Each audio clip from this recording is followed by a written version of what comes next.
সাহরি খাওয়ার সঠিক সময় কোনটি? রাত 12টার পরেই সাহরি খেতে হবে নাকি এর আগে সাহরি খেলেও রোজা হবে? রাত 12টার পরে সাহরি খেতে হবে এমন কোনো বাধ্যবাধকতা নেই, এমনকি সাহরি না খেলেও রোজা হয়ে যাবে।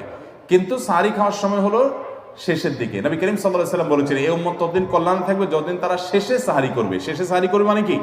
রাতের একেবারে শেষের দিকে সাহরি করবে। নবী করিম সাল্লাল্লাহু আলাইহি ওয়াসাল্লাম সাহরি খাওয়ার পরে 50 মিনিট 50টা আয়াত তেলাওয়াত করার মতো সময় তার হাতে থাকতো। এই পরিমাণ সময় শেষে মানে একেবারে আজান দিচ্ছে আর আপনি কম্পিটিশন করতেছেন কার সাথে? মুয়াজ্জিনের সাথে। মুয়াজ্জিন মাইক নিয়ে দাঁড়ায় আছে, টাইম হবে, কাটা ঘুরতেছে, আরো 1 মিনিট বাকি আছে, আর আপনি এদিকে খাচ্ছেন। আপনি চেষ্টা করতেছেন মুয়াজ্জিন আজান লাগে খাই শেষ করবেন, মুয়াজ্জিন চেষ্টা করতেছে টাইম মতো আজান দিয়ে দিবে। এই যে হুলস্থুল কম্পিটিশন, এটা কিন্তু এই দেরি করে সাহরি খাওয়া সুন্নত না। অনেকে সাহরি দেরি করে সুন্নতের মানে বানায় নিছে একদম লাস্ট মোমেন্ট পর্যন্ত। না, 50টা আয়াত তেলাওয়াতের সময় থাকা মানে কিন্তু অনেক সময়। নবী করিম সাল্লাল্লাহু আলাইহি ওয়াসাল্লাম সেভাবে সাহরি করতেন। অনেক মুরব্বীরা আছে রাত 12টার সময় সাহরি খেয়ে শুয়ে থাকে। 12টার আগে 12টার পরে কোনো কথা নাই, শেষের দিকে সাহরি খাওয়া উত্তম। আগে খেলেও রোজা হয়ে যাবে।